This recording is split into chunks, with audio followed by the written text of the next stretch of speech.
How does this start? Welcome to the Five Heart Podcast or something like that. Yeah, welcome to the Five Heart Podcast. And we're running. Welcome to the Five Heart Podcast from all three of us. Nate McHugh joins me. This is John Johnston, founder of CornNation.com. Todd Wolverton is with us again this week. We're going to be talking to you about spring football, because that's the kind of week I've had so far. This is actually the best I've felt all week. I am trying to do something amazing with my life right now. Do you want to hear about it? Sure, yes. John. I am trying to wean myself off a drug called metoprolol. I can never pronounce it. It's a beta blocker. Do you know what a beta blocker does? Tell us, John. Okay, thanks for the encouragement to keep going with this amazing story. A beta blocker is something that blocks the effect of, I think it's ephedrine, which is something similar to adrenaline. It blocks the effect of that on your heart, right? So what's adrenaline do to your heart? It would increase your heart rate very quickly, right? Yep. So the idea is this. I was dead long enough that part of my heart died because part of my artery was blocked. And then, the heart didn't get any blood or oxygen and it died. And I usually, when people say, what? I say, yeah, it's the part that had any love for Creighton. Because you're Nebraska people, you can understand that. I live in Minnesota. A lot of times I go, yeah, the part that had any love for the Minnesota Vikings. But I'm trying to quit this drug because I keep fighting fatigue so badly. And I've been taking this fucking drug for like 5 years now. And trying to quit drugs, I never realized that they could screw you up this bad. John, just a little bit about adrenaline in the heart. When Kiki Camarena, the DEA drug enforcement officer, was tortured and murdered in Mexico back in the 1980s, the narcos, when they were torturing him, they brought in a doctor that shot his heart full of adrenaline to keep him alive so that he could experience all the pain and suffering of the torture that they did. So probably do want to block adrenaline and ephedrine from your heart. So. Well, so now this podcast can only go up from here. It's going to get a lot better. Okay, so between dead hearts and scar tissue and some guy being tortured to death, that's spring football. We're gonna talk about spring storylines, story football lines for this spring, Nate. Yes. We start out with the worst things in humanity. Is there anything worse in humanity than having another losing season under Scott Frost? If you take the question very seriously, I would say yes. There is a whole lot worse than. For the purposes of this Nebraska football related podcast, I would say that we would be. I mean, that's when things are critical, like level critical. I'm not sure how we're going to get out of this, because if he's not the answer, then that means we got to go find somebody else. And man, you're going to have another fractured fan base again. And I don't even like talking about it, because I think I think Scott Frost will figure it out. But, if he has another losing season, that's probably not good, because you play two FCS schools, Buffalo. You think that should be 3 wins? Probably lose Oklahoma, and then a Big Ten slate. So you think you might be able to find 4 wins in there? Maybe not. I don't know.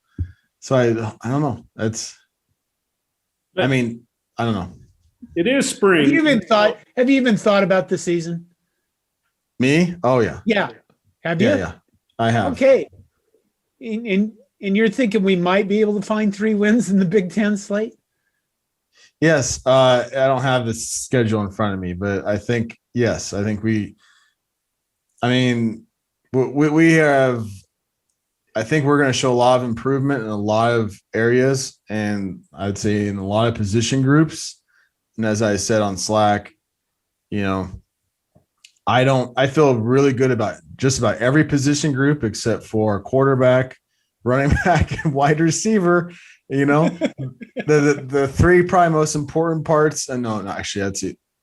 The offensive line is probably the most important part, but those three, they catch and run with the ball, and so that's what's going to make or break the season. But I guess we're going to hear about how awesome some wide receiver is. Omar Manning is looking great, or whatever. Jamie Nance is finally showing up. By the way, Jamie Nance is a redshirt freshman. He is the veteran he's been there the longest in that whole wide receivers room. Obviously, there are seniors there and juniors there, but they have, their transfers.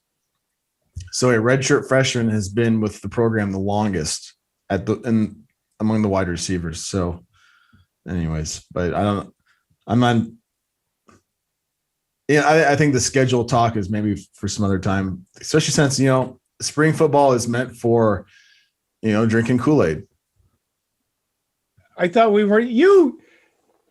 Todd, are we supposed to drink the Kool-Aid? I do not drink the Kool-Aid, and I've been very limited in my Kool-Aid drinking for quite a few years. But spring brings out optimism, and everybody goes into the spring thinking all the good things that could happen. Certainly, there's some question marks. I agree with what Nate says. You don't want to overconsume the Kool-Aid, but there's a lot of reasons to be optimistic. Yeah, the team's young. There's a lot of people that are unproven, but I don't know.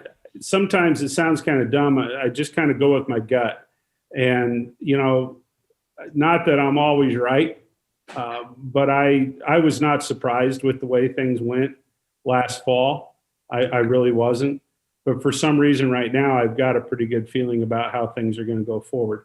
I think a lot of it, and I mentioned this the last time I was on the podcast, to me, I think one of the most important things that's going to happen is the development of Logan Smothers. How good is Logan Smothers going to be? I think that that's one of the most critical things that we have to find out this spring. Because, as Adrian Martinez is not going to start and finish 12 football games in the fall. He's not. So how good is Logan Smothers going to be? And is Logan Smothers going to be good enough to lead Nebraska to victory? If he can do that, then I have a pretty good feeling about how things might go in the fall. But we've never heard how good Logan Smothers is. Well, we have no evidence. No, wait a minute. Let me go back to that line. We've never heard a shitting thing about Logan Smothers. We heard everything about Luke McCaffrey before he ever came because, McCaffrey. I'm not dissing the guy. He seemed like a great athlete. But there's kind of a weird juxtaposition here.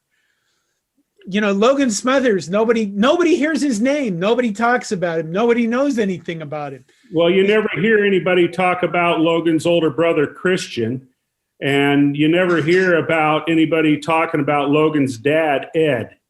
And, what we know about Logan Smothers is that his actual dad was a football coach. He's a really smart young man, understands the game. That's what people share with us. But again, we haven't seen the kid play. There was no spring game last year. He didn't set foot on the field in the fall. So I think that ultimately, people can say what they want to about the running back room and about our wide receivers going to step up. And I think those are all important things. But ultimately, we have a pretty known commodity in Adrian Martinez. And, I'm not afraid of Adrian Martinez being the starting quarterback. If he's got his act together, if there's some confidence, Adrian Martinez has proven himself. But how good is Logan Smothers going to be? Because in my opinion, he's going to have to play. Would you like to hear the names of our quarterbacks on the roster right now? I think we have 4 quarterbacks from Kearney. Is it 4 or 3 quarterbacks from Kearney, Nebraska? 3 for sure. We have 3. We have quarterbacks: Adrian Martinez, Logan Smothers, Braden Miller, Matt Misker, and Heinrich Harrdelberg. And I actually said those names correctly. 3 of those quarterbacks are from Kearney, Nebraska, Kearney Catholic, I think. 2 from Kearney Catholic, I think. 2 from Kearney Catholic. And we have Adrian Martinez is a junior. He's a 35-year-old junior. Logan Smothers, freshman quarterback. Braden Miller, redshirt freshman. Matt Misker, sophomore. And Heinrich Harrdelberg, freshman. This will be the only time we pronounce these names properly. And, because, who would ever have known that Kearney, Nebraska is the football or the quarterback epicenter of the world? Who could have guessed?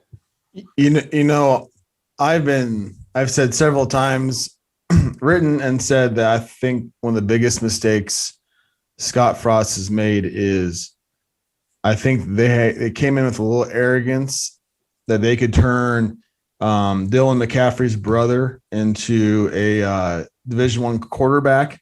And because they made that mistake, then we are stuck with, no one to really challenge Adrian this year. And then Logan, and one of the reasons why, we didn't, and Todd mentioned, but one of the reasons why we haven't seen from him is that fall is not when you develop and give reps to a bunch of different players. You're giving reps to the guys that are playing in games, especially when you're playing a conference only schedule. That's not the time you give reps to a third string quarterback. But with no spring season, that's when he would have got his reps, and then we would have maybe seen him take off his, off his headphones during the games, because you could tell they weren't really interested in putting him in because they had Dylan McCaffrey's brother there to back up Adrian Martinez. And I'm just joking. I'm giving him a hard time. Oh, you're not. You take those shots. Take those shots. No, so anyway, so that's why, I hope Logan film. I'm not a football film guy, but what I watch, I like his film better than, Luke's, but but we haven't seen him. That's high school film. And that you don't know, never know. Are they playing 8th graders? Sometimes you see some films, it looks like they're playing 8th graders.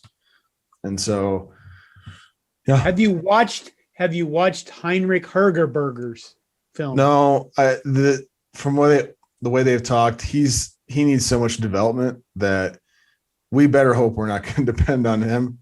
I hope they're thinking that, oh man, we get him in the spring, he's going to show us something that we don't have to bring in a transfer after the spring, because it seems like a good idea to me, but we'll find out. What I've heard about him is he's an amazing athlete, very, very athletic, but we've heard that with a lot of quarterbacks in the last 3 years.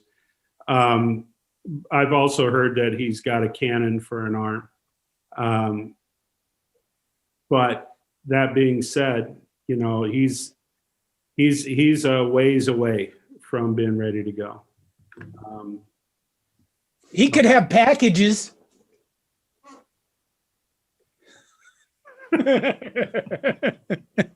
Come on. Minnesota has, is it Tanner Morgan? Minnesota has Tanner Morgan for the quarterback, right? And then last year, the last 2-3 years, they've had Seth Green as another quarterback, and they would bring Seth Green in to come to run kind of more of a wildcat, even though, wildcat connotates a running back.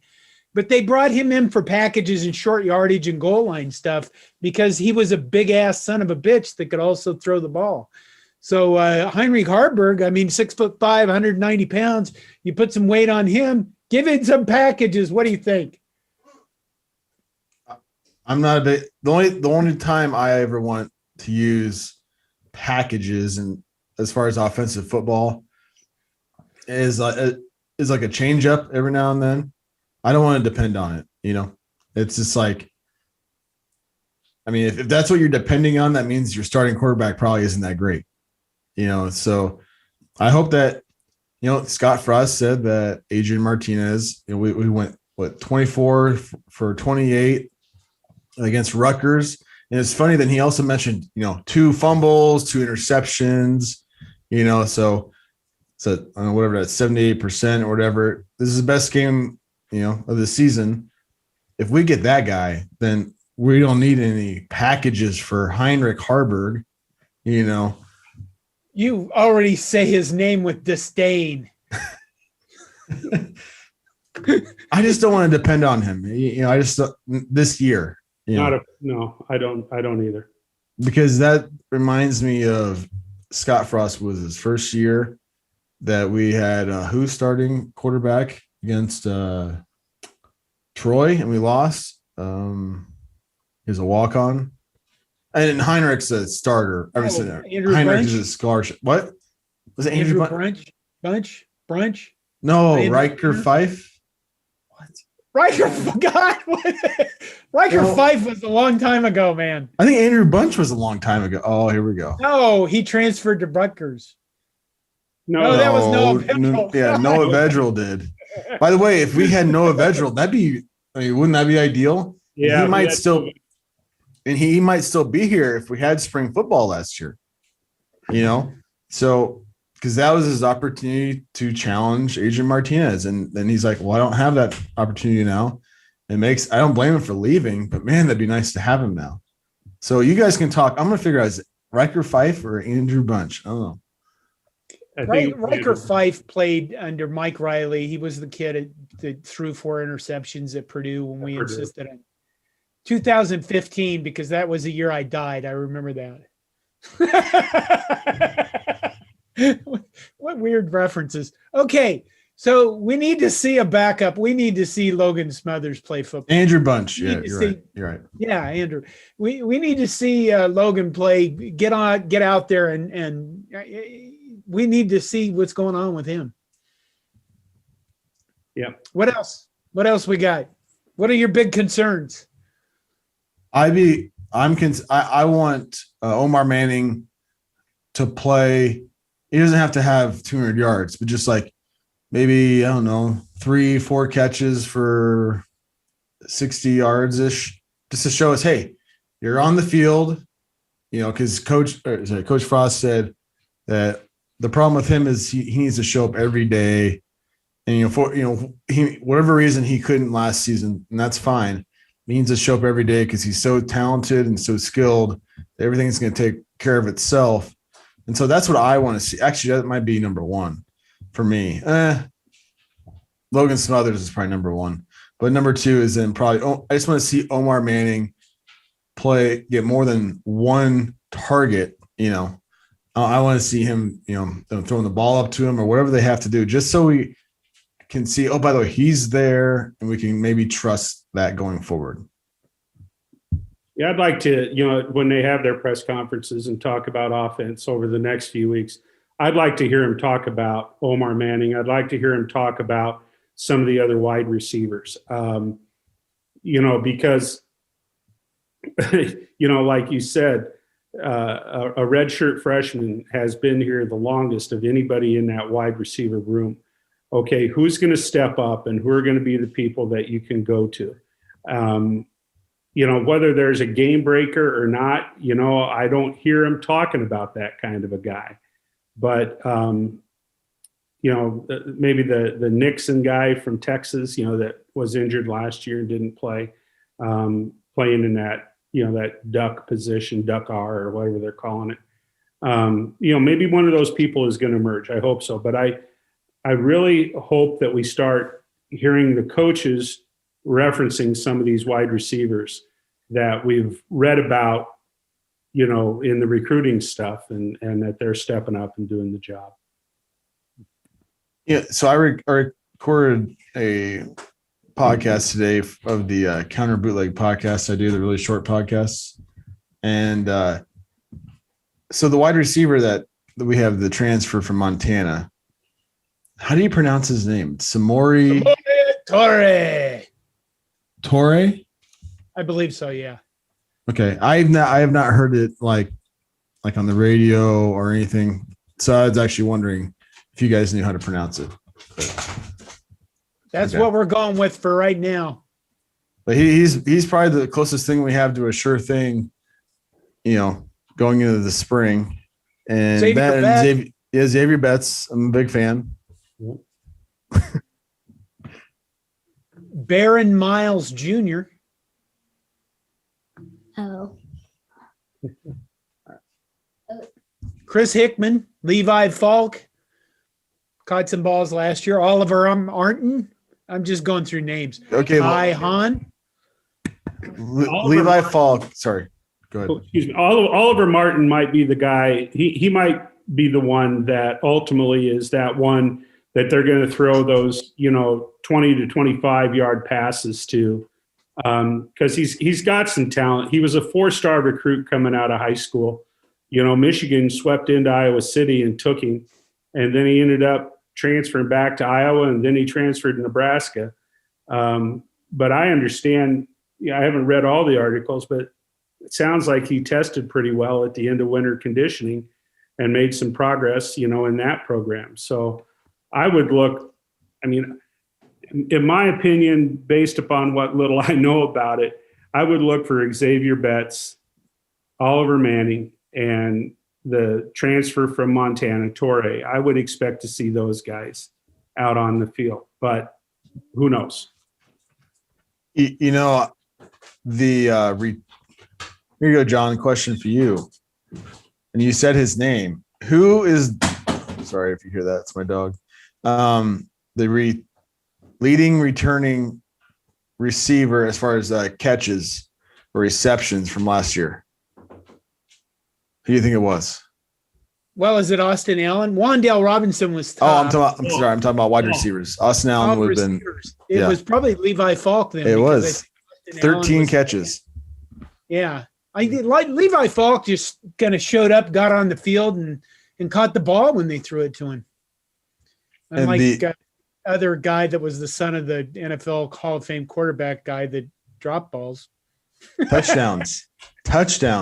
By the way, he hasn't found, never mind. I'm not going to get on that, but the yardage, the returning yardage leader is Xavier Betts with 121 yards. Right. So pretty wide open competition, wide receiver. You know what the best part of the wide receiving core is we have 435 of them. Yeah, I did the article. And five quarterbacks, but we have 17,000 receivers. And I was typing the names for the article. I'm like, what, there's more? Like, I'm like, what? There's more? Yeah. A lot of kids from Nebraska. So I think that they actually are going to, what they're going to have is during practice, they're going to have the quarterbacks use both their hands to throw balls to them. Scott Frost can throw it, right? So. Yeah, exactly. Brody Belt. We do have converted running back, by the way, who's 5'8", right? He is listed as a wide receiver on the roster. Yeah, he was a running back. Now he is a wide receiver. But when you look at these, when you go through this roster, it's freshman, redshirt freshman, and then you get to maybe a couple juniors. Oh, and then our transfer from Montana, he's a senior. So, I remember all those freshmen that showed up, they're freshmen again. They're not even redshirt freshmen. So Levi Falk and Samare Torre are the seniors out of the group, and that's pretty much it. Manning is a junior. Okay, receivers. What else we got? We went through quarterbacks, and now we're on to receivers, and now we go to Todd's favorite thing. Todd's favorite thing? I think special teams. There you go. That's the part of the game that I think most people are going to want to see vast improvement in, because special teams, since Scott Frost showed up, special teams have been horrible overall. Found a kicker last year. found a kicker. I'm going to make this statement. I want you guys to tell me if I'm right or not. The fact that we lost kickers, throw that part out. I want to say our problem with special teams is not that we haven't had players in the right position. In other words, that we haven't had kickers and punters, but that we have had horrible execution across the board on special teams. Yes. Almost like they show up to a game and they go, oh, fuck, we forgot to try punting the ball this week. Am I incorrect? Well, I think, if you talk about the specialists, the kicker, the punter, the long snapper, the holders, those guys have been solid, have been. And, last year, hopefully this kid from Australia is healthy and he's going to be able to punt and add a dimension. But it's been the coverage. It's been the coverage and it's been the blocking. And maybe even the pressure on the punter, which picked up a little bit towards the end of the season. But I think a lot of that also has to do with, what am I trying to say here? The schemes that they're using, because there's been so many times that our players have not been in position to make a play, especially. So what do they tell you? What's the number one thing when you're going down the field on a punt or a kickoff? Keep your head on a swivel is what I was always told. Well, that's so you don't die. Yeah. But the number one sin was you have to, or the thing that you're always told is to stay in your lane. Stay in your lanes. Stay in your lane. And we continually do not fucking stay in our lanes for the shit. Yeah. And that's not scheme, that's discipline. And that's a whole, there's the podcast show that I could go on for an hour and a half about discipline. But by the same token, or the lack of, by the same token, I think a lot of times I just kind of wonder, scheme wise, what is it that they're trying to do to limit the returns? And I don't know, but hopefully now that Coach Dawson is going to be in charge of it, I loved what I heard from Coach Fisher saying that he wants every defensive back playing on special teams. Okay, it sounds to me like somebody's stepping up and let's have an attitude adjustment and make special teams special. Yeah, Fisher said, you will not start as a defensive back at Nebraska unless you start on special teams. I was like, whoa. And so I don't know if you do, we do have to go back in time a little bit. Was last year where we used 7 kickers. We're pulling kids off of soccer clubs and, and it's just like, okay, now this past year, we can't, we're like 115th in like punt coverage and all that. And so it's like, they brought the punter that Todd referenced. I think it's Dan Cerny. And he's like, yep. Rugby style punter and all that, but he got injured. And so, and part of me just wonders if it's been neglected or, an inability to convince kids that, by the way, this is really important, because if you don't do your job, by the way, defensive backs, if you don't do your job on punt coverage, all of a sudden they're going to, instead of them having the ball at the 20, they're going to have it at the 45. And now your job has gotten a lot more difficult. And so, that's one thing it feels like that should be able to get fixed, especially when you have your special teams coach essentially as an analyst last year who couldn't even coach on the field. And then it's like, are the kids going to take special teams seriously if the special teams coach or whatever can't even coach on the field? I don't know.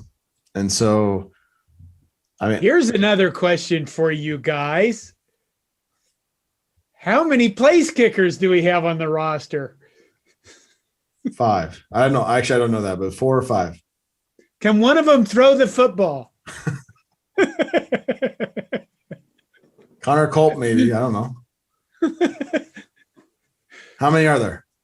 There are 5. Oh, wow. Grant Deflison, Ryan Novosel, Connor Culp. Sorry, I wasn't puking at Ryan. I was puking at my pronunciation of his name. Connor Culp, who played last year. Chase Contreras, Gabe Hines out of Kearney, and Tyler Crawford.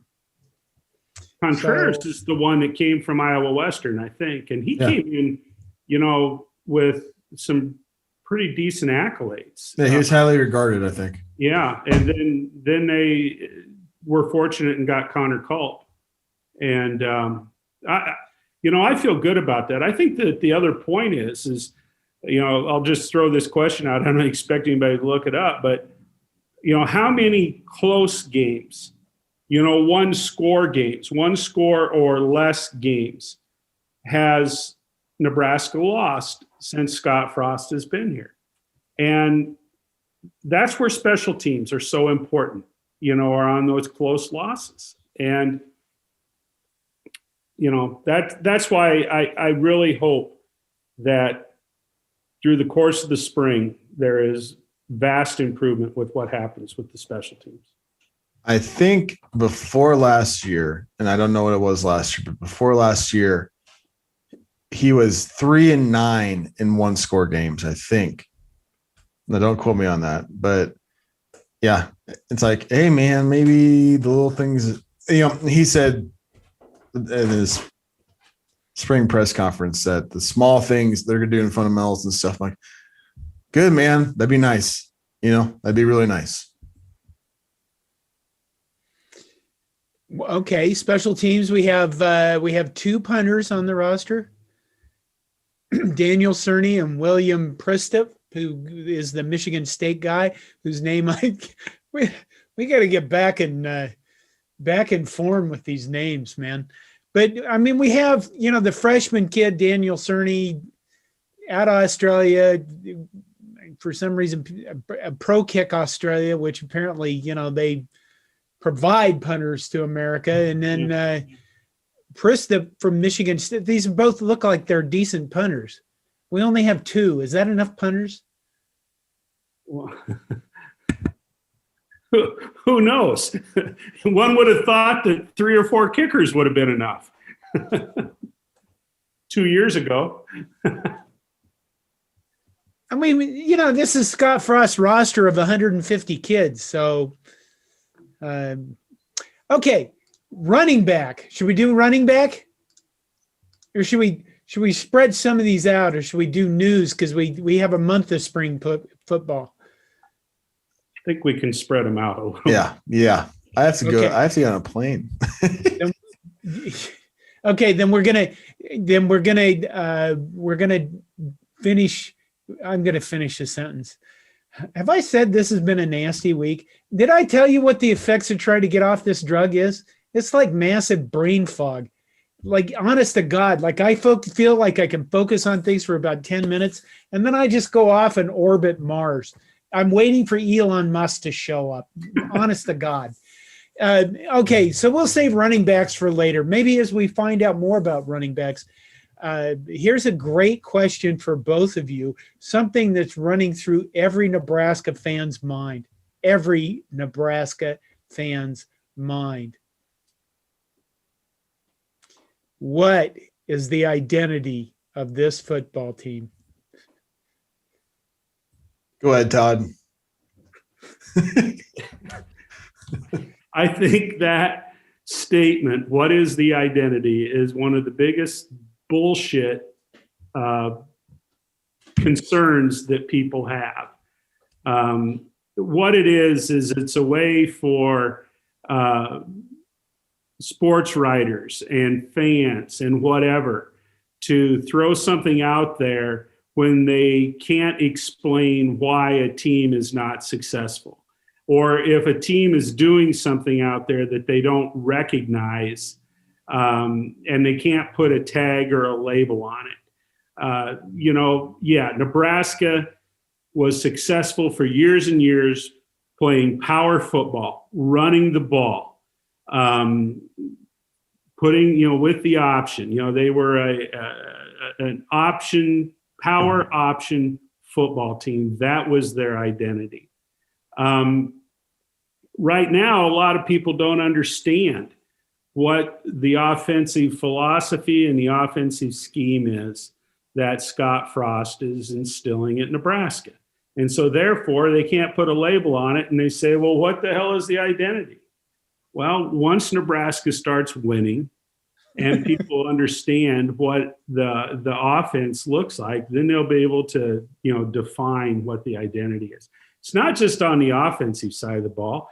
I mean, the black shirts, that was an identity of a mean, nasty, attacking kind of defense. And I think that Nebraska is taking steps back towards that a bit.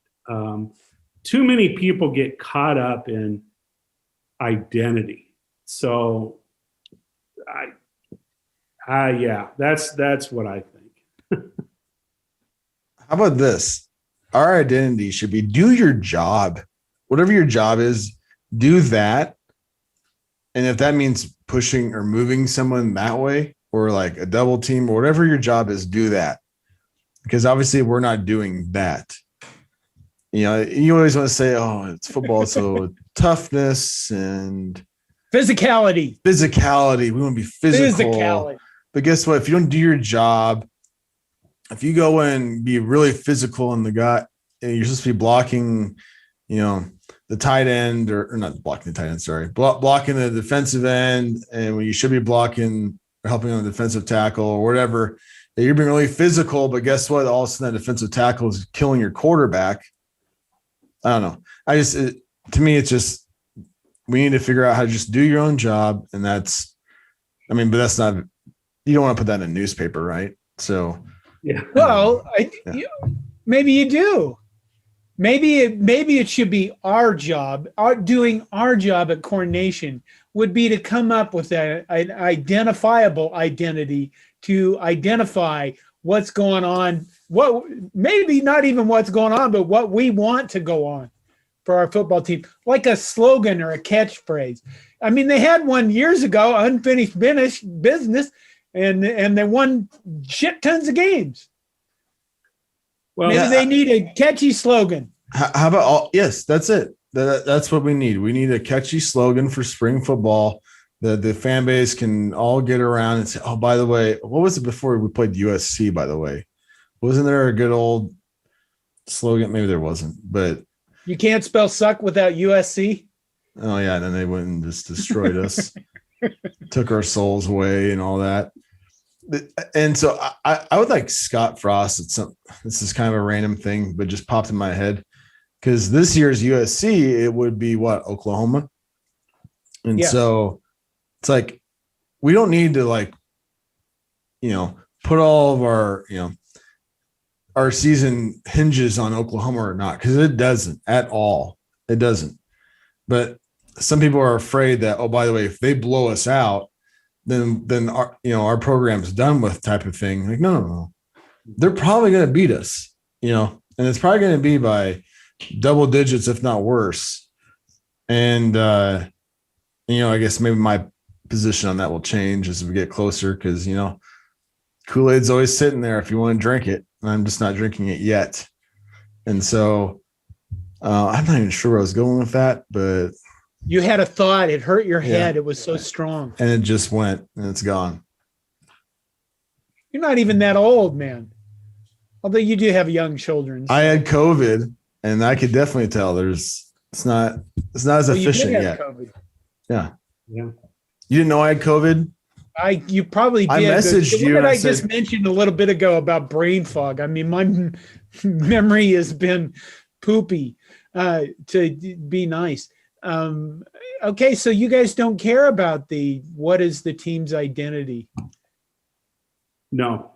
I'd have to agree with Todd. I'll tell you what, I'm trying to write more and becoming an actual author, and you constantly right now trying to learn about marketing and stuff like that. And self-publishing, one topic that constantly comes up is your personal brand, and I get fucking really tired fucking hearing that, because I look at it and people, you got all these people doing podcasts, you got all these people writing books, or they're speaking, or they want to do this, or they want to do that, and they're constantly worried about what is my personal brand. And it's such a nefarious, undefinable bullshit comment. I swear to God, I think it has something to do with what is your identity, in which you say, this is a hole in which marketing people can sell you stuff to make you feel better about yourself, which is why we should come up with a catchy slogan for Corn Nation, for Nebraska fans to latch onto, and maybe we could sell them t-shirts. There you go. There you go. Do your job. Do your job. Well, we need people to respond to us, to send us their ideas that we can steal, because this is America and that's how it goes.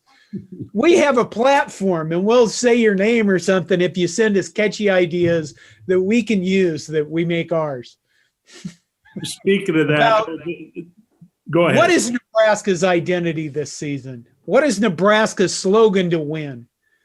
What is Nebraska's personal brand in 2021? Message us, tweet us, email John, tell us what that is, so we can take it out. We can take that and steal it. Yeah. Okay. Are there any other spring storylines other than the running back situation, which we're going to leave for a later podcast? There's nothing else. I don't think so. But. Not relative to football. Oh, is that a sign that you want to go on with something else? Oh, no, but there's a lot going on in the spring. You said spring storylines. Oh, that is true. Volleyball is gearing up. They're, on Sunday, they're going to announce the tournament field. They didn't get to play against Penn State, which is unfortunate.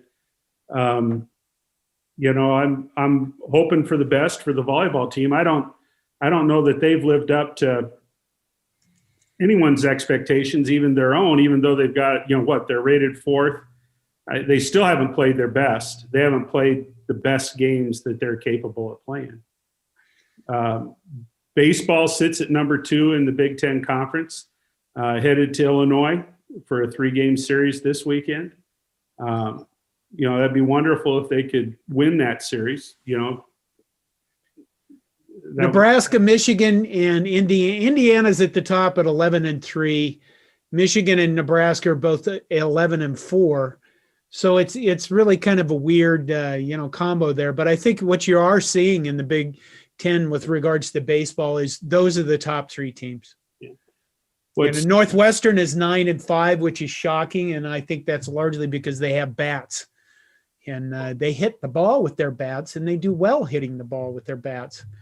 Well, what's unfortunate right now is, depending upon what poll you look at, there's only one Big Ten team currently ranked in the top 25, and that's Michigan. Right. But and in one poll they're 16th, and the other poll they're 25th. So, it's going to be tough sledding to get more than a couple of teams in the tournament, in my opinion. What other sports action we got going on? Anything? Softball went 3-1 this last weekend against Penn State. I haven't checked out to see who they're playing against. Track and field's rolling. There's a lot going on. So, which I know none about. So, Todd. Well, here, we can put a bow on and end all of the wrestling talk that we've had. Because, and Dylan's done such a good job covering it, and obviously I'm passionate, but there's 3 Nebraska wrestlers that will start competing tomorrow.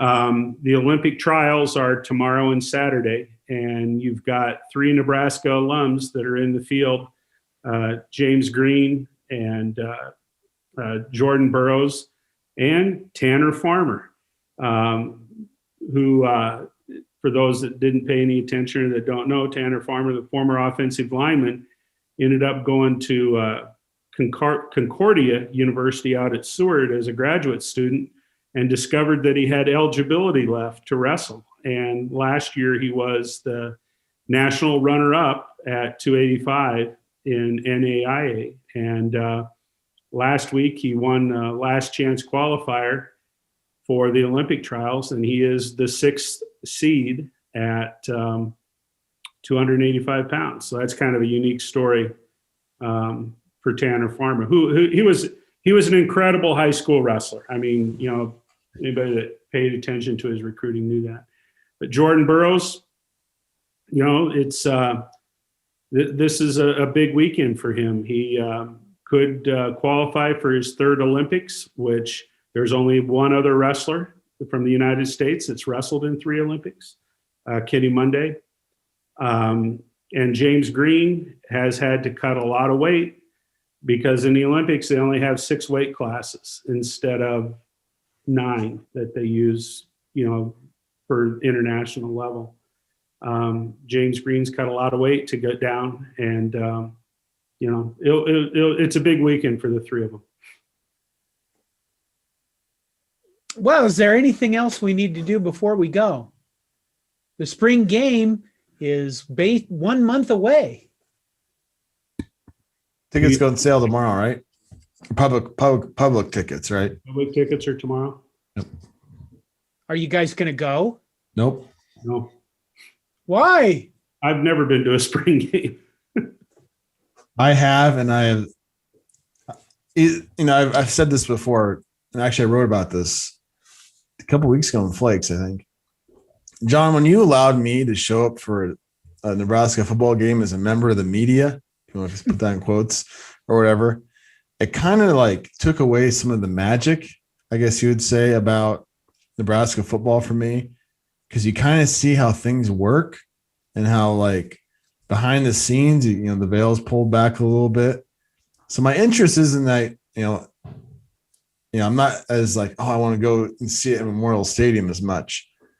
And so it's almost like, you know, you see an amazing magic trick and then you figure out how they do it and you're like, oh, that's it.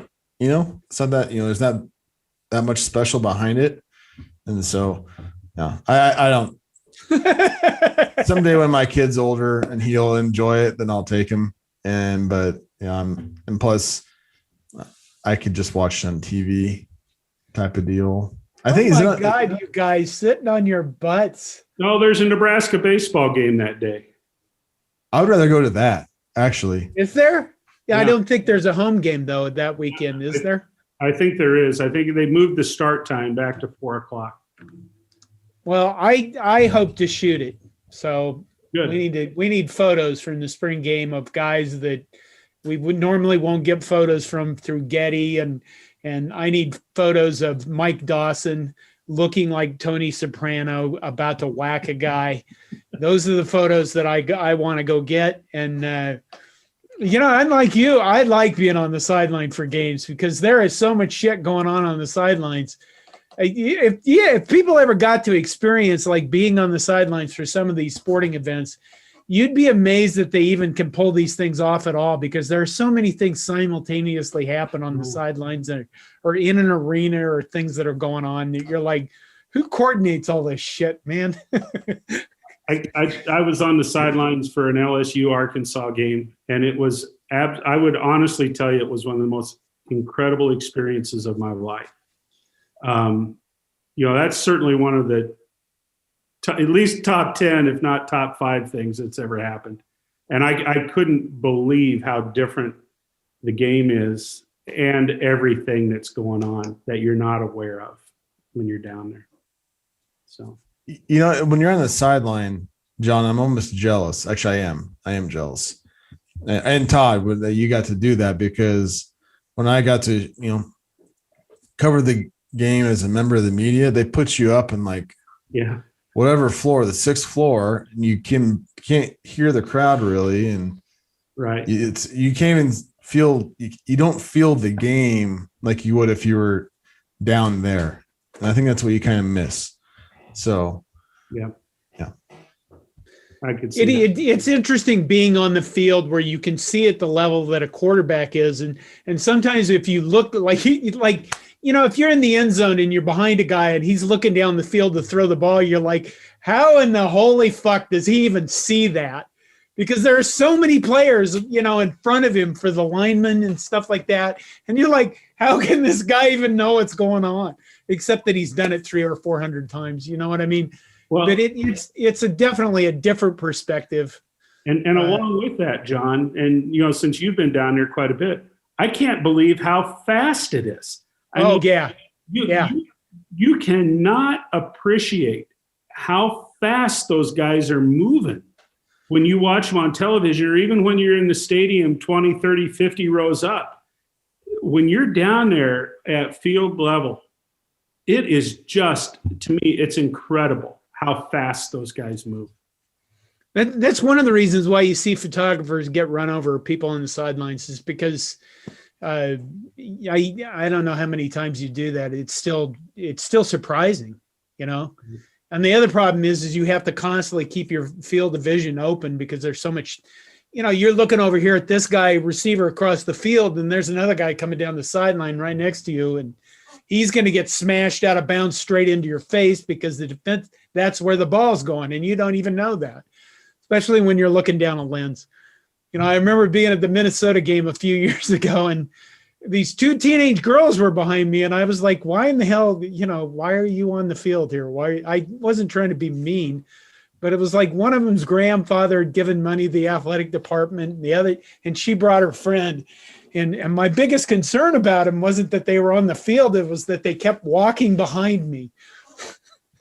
And I was like, you gotta pay attention to what's going on because they're coming this way. And we don't want to get legs broken. That's what we don't want to have happen. But it's always the speed and how quick the plays happen. It's fun. I'm looking forward to the spring game. I hope I get to Lincoln. I hope you do too. I went to church tonight for the first time in over a year. This week I actually went to, I'll say it. I work a lot at the University of Minnesota. I went to the University of Minnesota customer site for the first time in over a year. So, I haven't been out at all. So, I want things to get going again. And I hope they do. I hope for everybody's sake. Everybody's been bottled up too much, and everybody got fat and lazy, and we don't even know how to talk to each other anymore. Had my second shot today, John. So with that uplifting news, we're going to call it done. Is that good with you guys? Okay. This is how do we end this? How many times have I done this? This is the Bim the Hut 5 Heart podcast with Nate McHugh and Todd Wolverton and me, John Johnston. And 5 hearts is the only hearts you need. Todd? Go Big Red. Nate? Do your job. There you go.